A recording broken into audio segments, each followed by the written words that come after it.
Welcome and thanks for joining the Let's Talk Digital Marketing Podcast. Join host Mike Sharp of mikesonlineacademy.com as he shares valuable insights and advice, helping you to become digitally inspired. That's here on the Let's Talk Digital Marketing Podcast. So Rory, thanks for joining me. I really appreciate it. And I know you've done some great podcasts in the past, which made me also think I need to get you on the show. So I've got here a general description of you for people who don't know you. Yeah. Business owner, property investor. Yes, suppose, yeah. Developer, property developer. Yeah. Philanthropist. Yeah. Yeah. Father. Definitely. Scotsman. TikToker. By default or whatever, that seemed to go too well. I need to do more of that, but so far what I've done seems to have done quite good. Yeah, well, 4.4 million views. You can't argue with that, can you? No, that was quite good. I'm not even sure that Grant has done more than 4.4 million views on TikTok. On a video, I don't know. I haven't checked, but yeah, that one went mental. Yeah, I've just actually one on Instagram as well on the Reels, because Instagram Reels is quite hard, but I've got one that's at like 275,000 or something, which is wow. That's quite good. That's just happened last week. Yeah, and Reels is a very TikTok-y. That's the Instagram version of TikTok, isn't it? Yeah, but it's not as easy to kind of crack, because I've got another couple of videos in TikTok, like 500,000, 1 million, stuff like that. But the Reels, most of my stuff's like 8,000, 3,000, 5,000, but that one at 275 or whatever, that's like the first time I've managed to kind of, I don't know how, but it was just kind of broke through some little thing. Yeah, I think I started off with I remember there was a guy, so it's kind of like a story or something like that, but that's how, it wasn't intentional, but that's how it starts off, and then that must just engage people where they're like, oh, I remember there was a guy, and I think it goes, remember there was a guy called Sammy Kerr, he owned petrol stations, and if that sort of opening life, people are like, right? So anyway, that one went well. So yeah, and I've seen that one. It's a good one. And yeah, so I thought for the podcast, because most of my audience won't know who you are, so right. Just go over your journey from, because you're born in Glasgow, didn't have the easiest of you weren't born with a silver spoon in your mouth, I suppose. No. I mean, it depends where you look at it. Really well. Now you're doing. Aye. Yeah. I don't know. I think, yeah, maybe a rags to riches, but like, it's funny. I was Elon Musk or something the other day was saying, because he had quite a tough time of it in school, and his father, I think, was a bit of a disciplinarian, and he was kind of like, well, how do I treat my children? Like, so, and it was a bit of a quandary, because it's like, do you simulate the sort of toughness or whatever? Because I was left to my own devices, and a lot of people from the outside would go, oh, that was what a terrible time that young kid had, blah, blah, blah. But huge amounts of like education and sort of ability to tolerate different situations in life. I mean, there was times when I was young where I was hungry. It was like there was actually no food in the house, and there was times where it was just like there was no food in the house and there was no money, and that was it. And it was like you had to wait a couple of days till my mum got her kind of DSA payment, and then we could go and blow it in the local Spar and spam and rolls and prawn cocktail crisp. But it was like I think when you have the experiences like these, and it's kind of when life's really tough, then you can endure tough situations and like work and business and trying to go self-employed or whatever. You can endure these tough situations, and they might not even be that tough to you because you've experienced such toughness, whereas other people are kind of like, You know, it's like maybe you've not got a lot of money, or you need to eat crap food or no food, or you have to, you know, rent a room somewhere or rough it in somebody's couch, and some people might fall apart because they had a bit of a sheltered upbringing. So that sort of those sort of experiences where there wasn't a lot of money around, or there wasn't food on the table, people could go, that's terrible, but also there was a lot of positives from it, because it kind of widened your sort of bandwidth with your ability to experience life and tolerate stuff. And I think probably definitely my children will be missing that. But anyway, I think it doesn't really matter. It's like, it's all about experience, and it's all like lots of kind of bad stories from my childhood and my teenage years and stuff. But again, kind of good in a way, because you get to experience real life and deal with it, you know. So it's good and bad. Yeah, because it's interesting, because you've got people like Duncan Bannatyne from Glasgow, right? You know, a really successful businessman, but I think he was born probably in the wrong side of the tracks in Glasgow. Michelle Monet, the Monet, yeah. Or Lady Monet. Now, oh wow. Yeah, Lady Monet, the the bra lady.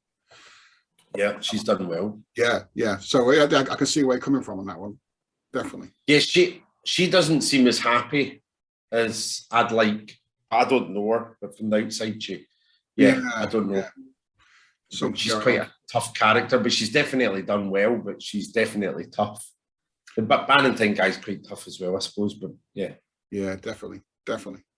So, what made you kind of jump into because you started a few small businesses to start with, didn't you? Yeah. From a stair cleaning company. That was the first one, wasn't it? Yeah, that was. That was a funny one, because there was a bit of a stigma attached, because it's like cleaning, and I'd actually went through uni and got a degree. Not that it was a very good degree, but anyway, but it was kind of like I had to go over myself a little bit.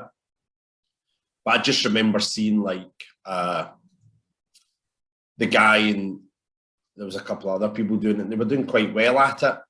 And then the guy, Eric, originally really helped me, because he sold me like six stairs, I think, like for nothing, like 600 quid or something like that. And you could more or less make like, I think you made, within about 2 weeks, I'd paid it off kind of thing.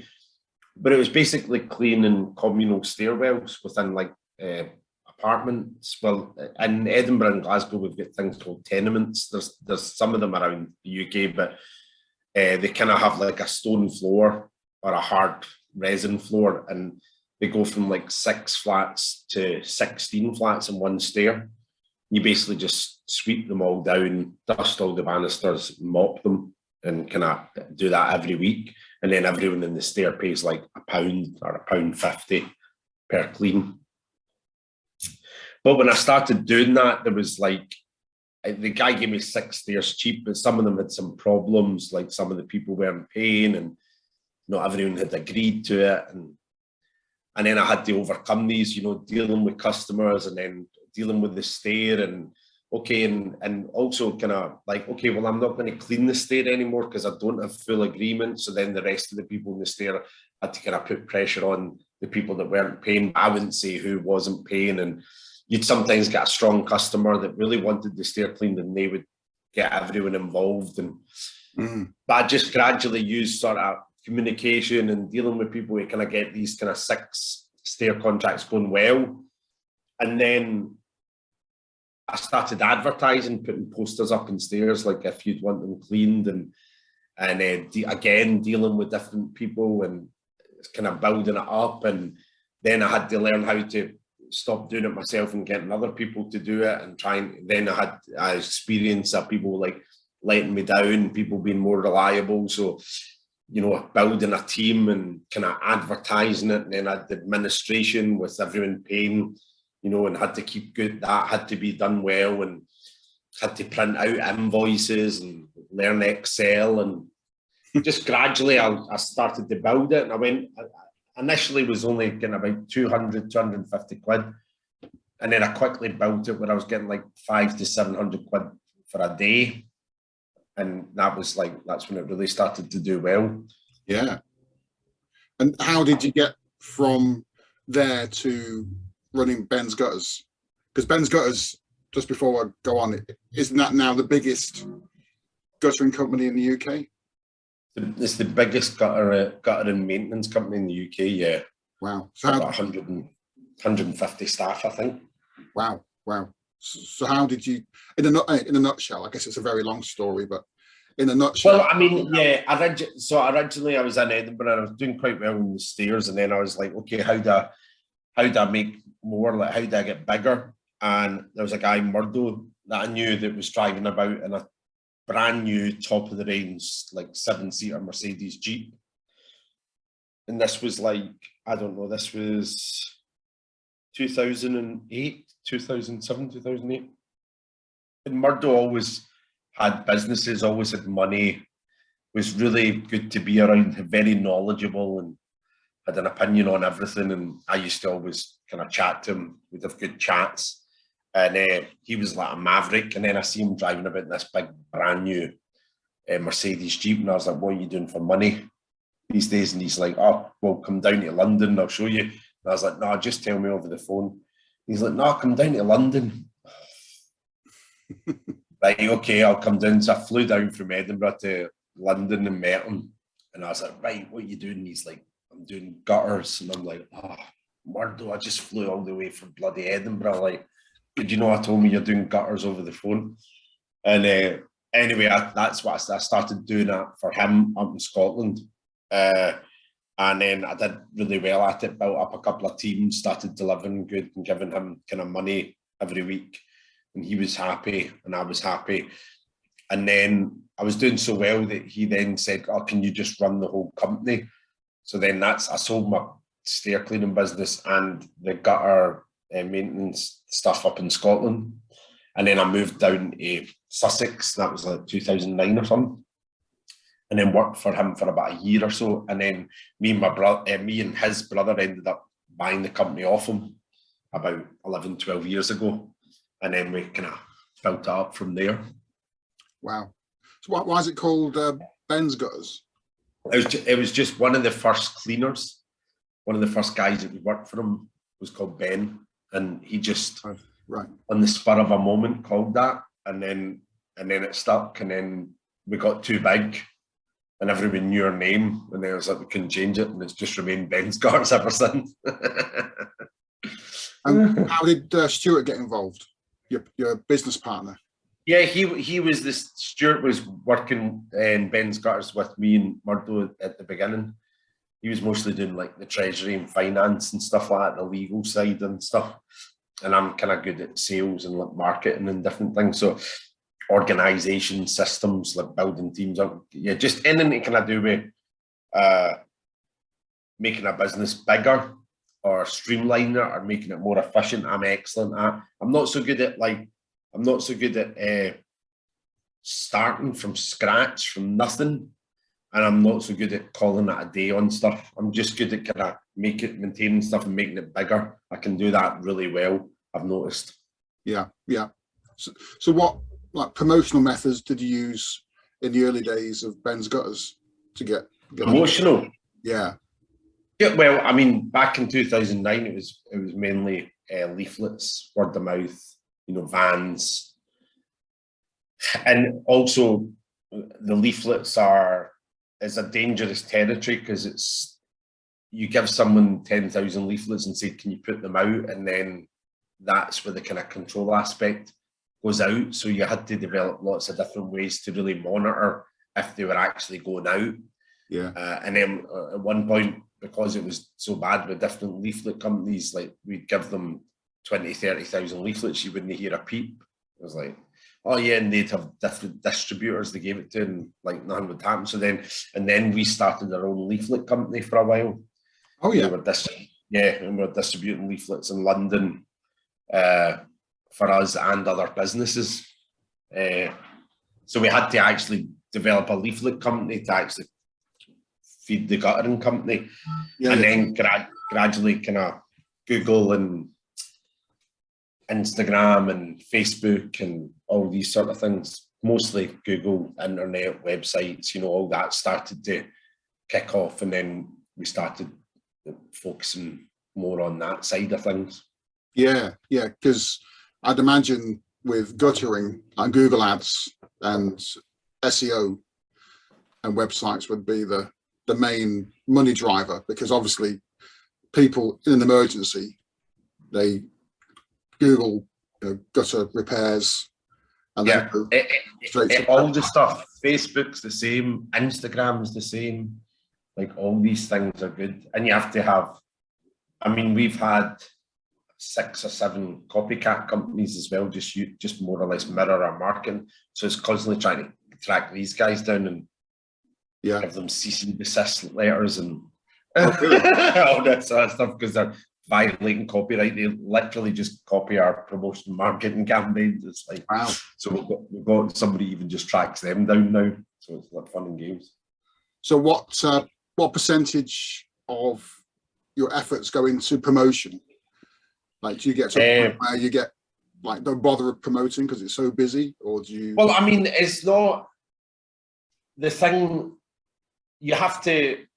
The way I look at it is, it's kind of like you have to really look at what promotion is, because a promotion's a massive part of any company's like makeup. And like Tesla doesn't like promote kind of thing, but they're probably one of the most famous car companies in the planet, because they're just very intelligent the way they promote. It's like, they're all over the internet. Elon Musk all over the internet, and he doesn't, like, when Ford or BMW or any of these guys open a factory somewhere, like, you wouldn't hear about any of these guys opening a factory. You definitely hear about them closing factories in the news, but you never hear about them opening a factory or trying a new method of engineering, like, to keep all that stuff kind of quiet or whatever. But like, Tesla openly promotes, you know, their factories are open, and they openly promote how they make the cars. It's like they're a constant like promotion machine. They promote the purpose of their product to like help the environment and kind of stop global warming kind of thing. It's like if you listen to Elon Musk, he just continually promotes like shifting to greener energies and making like life multi-planetary, like a multi-planetary species. He always talks about that. And you think, God, he must get bored of that. But he literally just talks about that like every interview. He mentions those two things all the time. And he said that enough that everyone gets that aspect. So when you say to me, like, well, how big is your promotion part of your company? Like, any company, when their employees are talking to somebody on the phone, that's promotion. When their workers at somebody's house, that's promotion. When their vans are there, that's promotion. When I'm talking about it, that's promotion. When the staff are happy and doing well, that's promotion. Like, every single aspect of a business is promotion. It's PR. It's how do people view, what do the workers look like? What do they sound like? What's the product they deliver? How good is the product? You know, like, the whole company and every aspect of it is promotion. So you would say, like, well, it's 100% promotion, because you have internal promotion in a company and you have an external promotion. So the internal promotion, you want to basically show the guys, this is a good place to work. You have a future here. It's exciting. We're growing. Like, there's stuff happening out like down the line, and you can be part of that, and you can grow, and people invest into that. And then outside, it's like, well, how do they view the company? You know, you want guys that are presentable. You want guys that are helpful and friendly. You want guys that are, you know, clean vans, good equipment. Like, that's your external promotion. And it's the same for any company. So, and that's huge, and it's on my mind all the time. And I always, when I'm walking through the office, I listen and I hear people on the phone. Are they sounding friendly? Are they sounding interested? Do they look interested? You know, are they happy? And if somebody's not, it's like, well, that needs addressed because either they're not happy with the role or the job or whatever, but that promotes through to the customer. So I constantly work on that all the time. And I think, and I don't think I'm delusional because a lot of people have said, but generally my staff love working here and love being part of the team. And I give them a lot of responsibility and then I expect stuff back. But that, I think, creates a good environment and people like to have more responsibility. What's that? Is that promotion itself by looking after your staff and them saying things about you? I suppose it is, isn't it? It's the whole thing.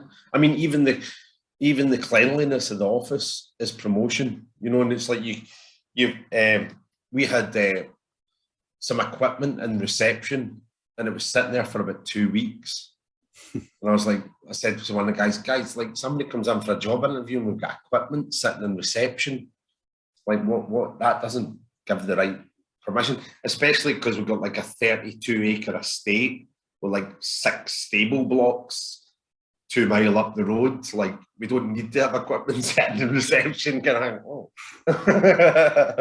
Anyway. But again, it's out promotion. Yeah.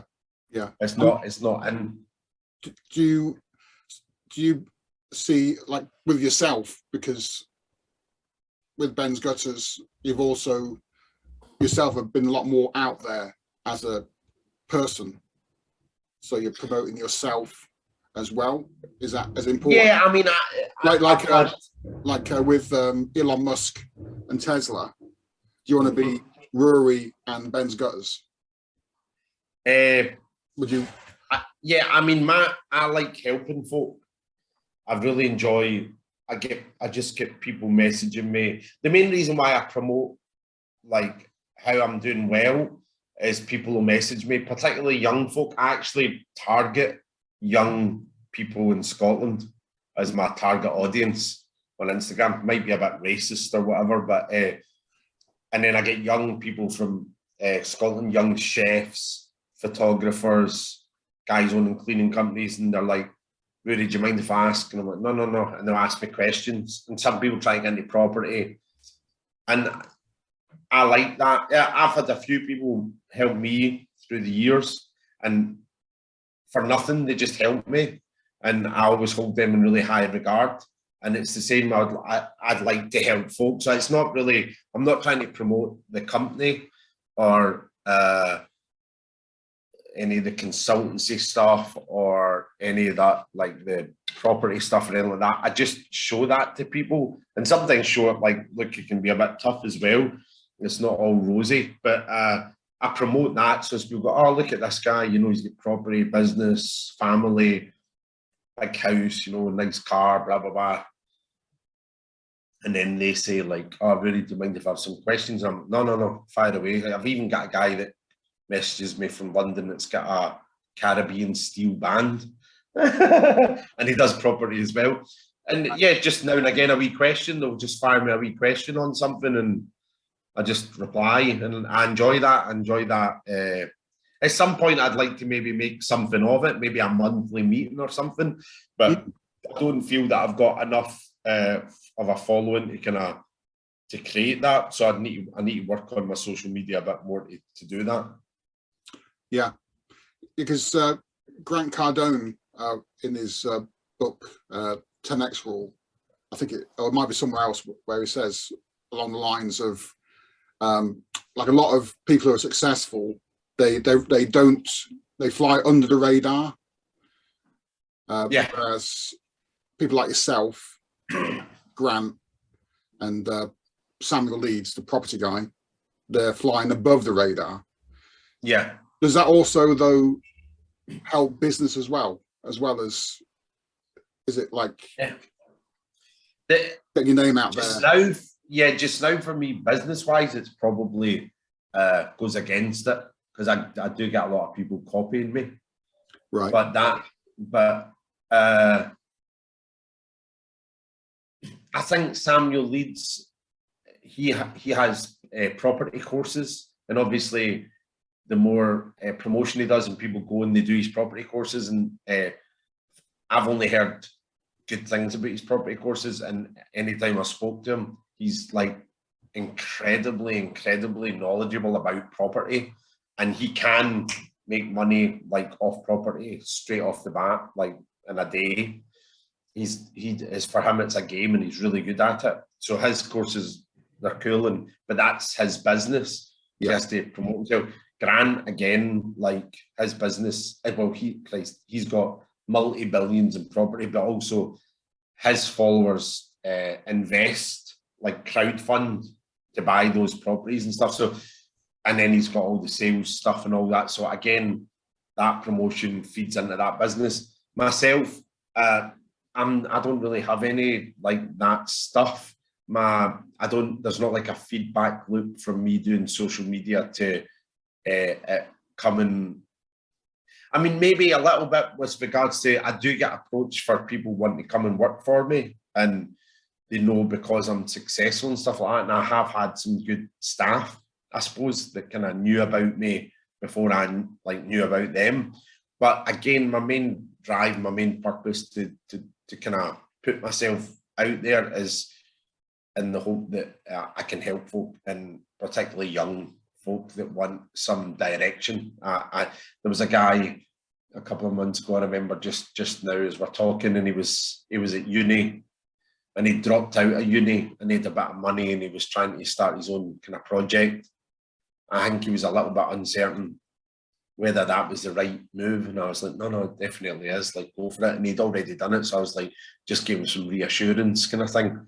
And yeah, I like it that people will like message me and ask, and that I can reassure them or help them. That's my main sort of purpose. And just going back to Ben's Gutters, that's a franchise now? Is that right? No, not a franchise. No, I don't do franchise. We've got people in lots of different areas, but they're not. Yeah.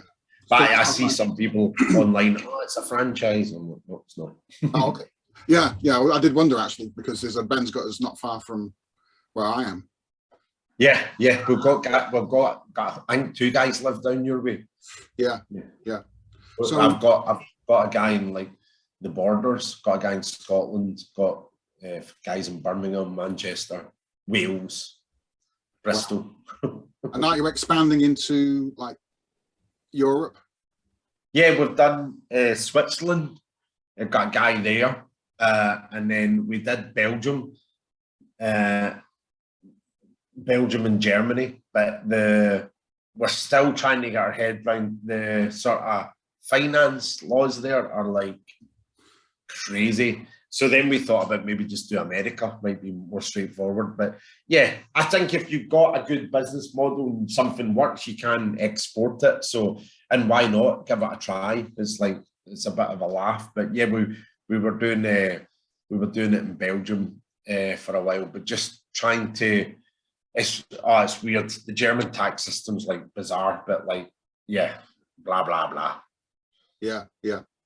And with just curious, with the property, I think I've heard you say that you invest the profits from Ben's Gutters into the property. Is that a way?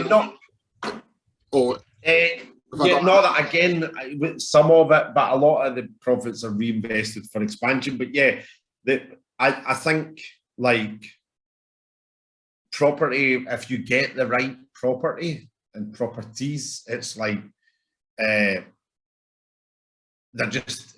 I mean, inflation goes up, properties go up. It's pretty straightforward. When you look at property prices for the last 100 years, it's kind of like that. It's always been like that. I mean, you could probably buy a castle back then for a couple of quid. Now it's a couple of million, but it's kind of like this. And there is the dips, and it's the sort of the dips are the thing you have to kind of work out. It's like, okay, how much is this property giving me back? How much it cost? And then if there's a dip, can we survive that dip? That's the way I look at it. Probably people look at it in a different way. But I basically look and think, right, okay, well, what if the percentages went up a lot? Like, how would that leave us, kind of thing? So, got some commercial properties, and they're good. And providing that people still have businesses and want to work, they'll be full. We've never really had a problem filling them since we've had them. And then some residential stuff as well. But again, it's just getting the right stuff. And then the offices for Ben's we buy as well, because I just see that as a way of stashing cash and investing and making the business more secure. If you're renting or in your company, you're always kind of at the mercy of the landlord, and they might decide, okay, so we're going to change the building, or we don't release your contract. But when you've got like systems set up and wires set up and computers set up and you have to move, it's kind of 150 grand a time, so it's a wee bit expensive move. Yeah, makes sense. I guess it's also assets as well that you've invested in to kind of, sure, because you never know what's going to happen, I guess, over the next few years. So security as well, I suppose. Yeah, I mean, businesses will always spend their money. They'll always spend what they make. So it's kind of like, it's good when you stash the cash and put it into stuff. It gives you stability. It gives you sort of a long-term future. And like, some people promote like, borrow, and that's cool. And I think you should as well. But there is, I know quite a few guys who are worth definitely probably into the hundreds of millions, and they don't borrow. They just buy property outright and just sits there and they just buy property outright and just sits there, and it's like they just don't want mortgages, and they're incredibly stable. And maybe the profits aren't mega, but they're very, very stable, very, very secure. So there is people out there that don't borrow, kind of thing. Yeah, I'm not one of them. I borrow left, right, and centre. Yes. What advice would you give to someone then who was just starting their business? They're just, they've got an idea, like, stair cleaning company could be, or it could be a IT company. What would your advice be? Well, my advice is, I would say, like, I'd promote the company before the company exists. Like I'd promote the service and then see if there's like a want.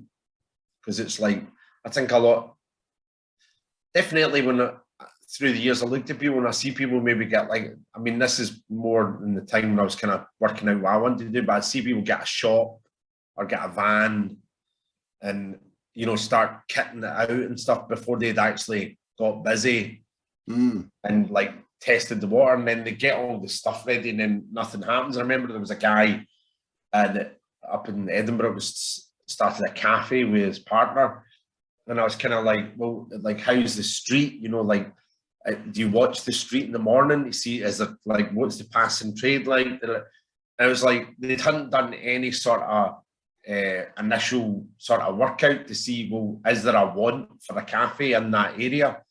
And they opened the cafe, kitted it out, tiled it, put in all the seat in the kitchen, and opened it, and the place was dead. And then like 2 months later, shut it. And I was like, they just wasted like 40, 50 grand. So I definitely kind of promote or test the water to see if there's a bite on what it is that you want to offer. Yeah. And then if there is, great, like, follow up. But first of all, find like,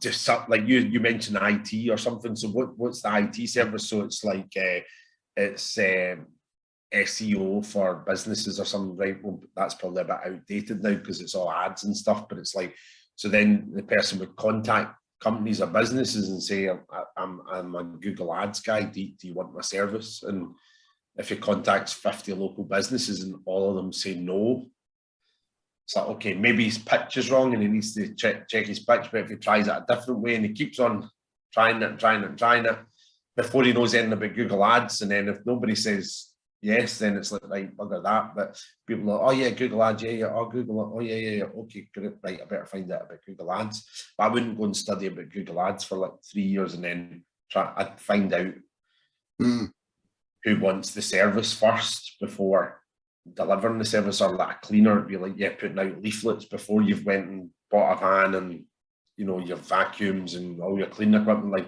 put leaflets out advertising your cleaning services. And if nobody replies, then you save money because you didn't buy a van and get it out because nobody wants your cleaning services. Or, you know, it just, the first thing I'd do is promote what it is you're probably going to do and see if there's a bite. Yeah, that makes total sense. And it's so much easier these days as well with all the tools we have. Yeah, it doesn't cost much to do it, and then you'll see. So we're getting to the point where I ask the random questions. Not too random. So the first question is your favorite type of music, favorite bands. My snap answer is soul music, but I like everything. Just now I'm listening to Oasis again, and then I like soul music, I like rock. I was listening to AC/DC live in Sao Paulo or something like that. Awesome. And then I remember Cream, probably Eric Clapton, Ginger Baker, Jack Bruce. That's like old, that's kind of 60s rock, 70s rock, not 60s. But I listen to everything. I was listening to John Lee Hooker the other day, and then sometimes I like a bit of dance. But I'm not. Some modern music's okay, but yeah, that's a bit scary that I don't listen to modern stuff. But yeah, probably like sort of 90s, 2000s back to like 60s. But everything, just a broad genre. I don't like any one specific. Yeah. Okay. Cool. Favorite food? Well, gut answer would be like Indian, but the best Indians were in Glasgow, and there used to be a Indian restaurant called the Koh-i-Noor in Charing Cross, and they did vegetable pakora with a white sauce and a red sauce, and I don't know what they put in it, but it was the greatest thing known to mankind. And the Koh-i-Noor's closed now, which is heartbreaking. I'm also fond of ebi katsu from Wagamama, the starter. That's quite a good one. That and vegetable pakora. Ebi katsu from Wagamama, but the vegetable pakora and the Koh-i-Noor at Charing Cross, that was the best ever pakora known. It was the best ever food known to mankind, ever created in the history of mankind. Oh, sounds nice. Celtic or Rangers? No comment.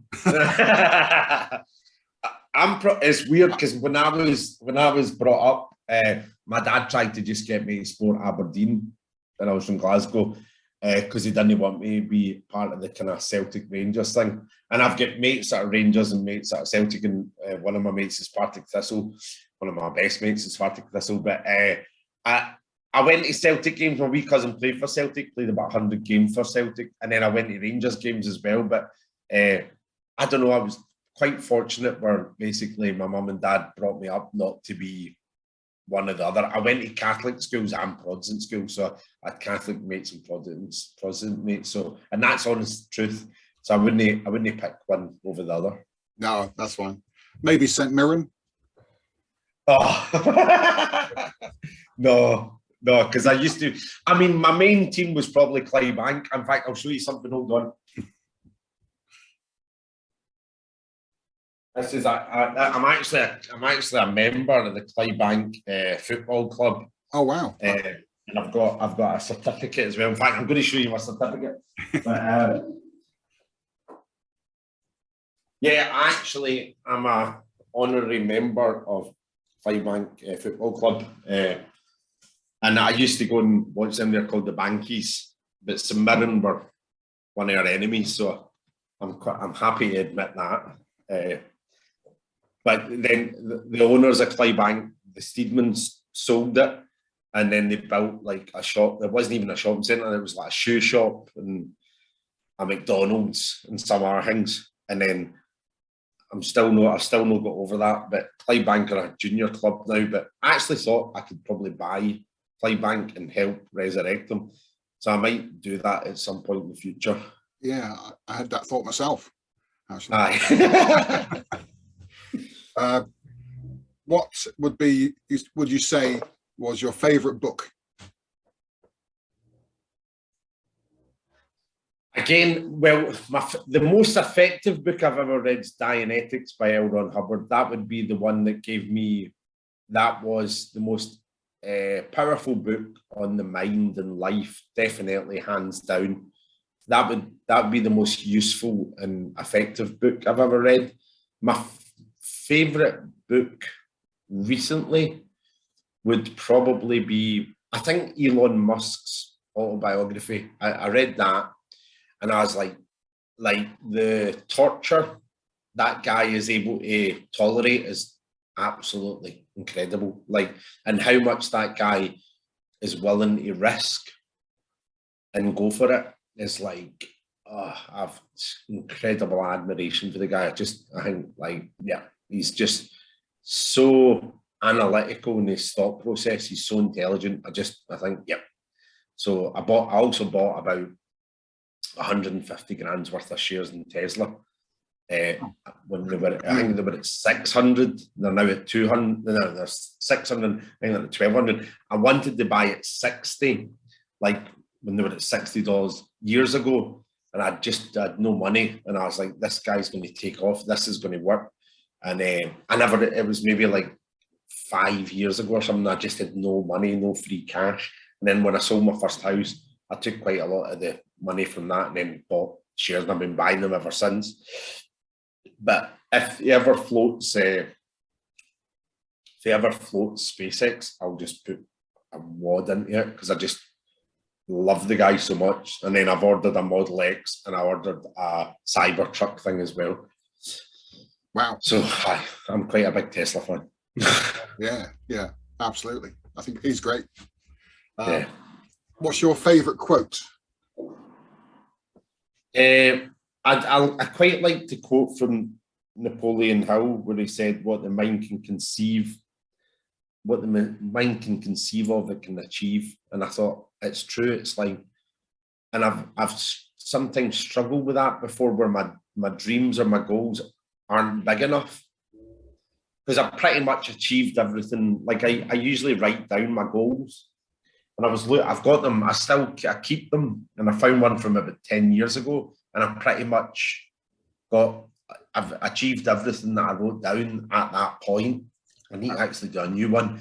But then I thought, God, you really need to kind of hitch your sort of goals to a star. You know, it's like, think big, like that sort of Grant Cardone's 10x idea, or Elon Musk. I think super important to push your dreams. It doesn't cost anything. It doesn't matter. It's like, but if you can put your dreams big and think about them, it's a good exercise, because I find that if you really focus on it, work towards it, and kind of constantly look at it, you've got a good chance of achieving it. And even if you fall short, you still made quite a bit of progress. So that quote from Napoleon Hill was probably quite a nice one. Yeah, that's a brilliant quote. Yeah, on that then, that concludes our interview. Great, right, that was good. But I really appreciate your time and also, sharing some of the, of your nuggets with us as well, because I'm sure there'll be a lot of people, and that's the most important thing, obviously. But also the fact, like, as you say, someone might listen to this and they'll be inspired by it and think, I can do it myself, or they might be they're uppers, and they might be thinking, they can message, and then they can message me on the Instagram at Ruaraidh Mac. I think it's the RURYMAC. But if anybody wants to reach out, put a link on it, and then when I put the podcast out, I put a link in the show notes to the interviewee. Is it best to put the Instagram, or just slap it across the screen permanently? Yeah, or you can do that when you got the video, I suppose. Yeah, but I'll be showing that to everyone that follows me. But anyway. Yeah, I can do that. Yeah, I'll put it everywhere I can. Anyway, everywhere I can. I love it. Cheers, Rory. All right, Mike, that was great. Thanks very much, mate. Thanks for having me. Enjoyed it.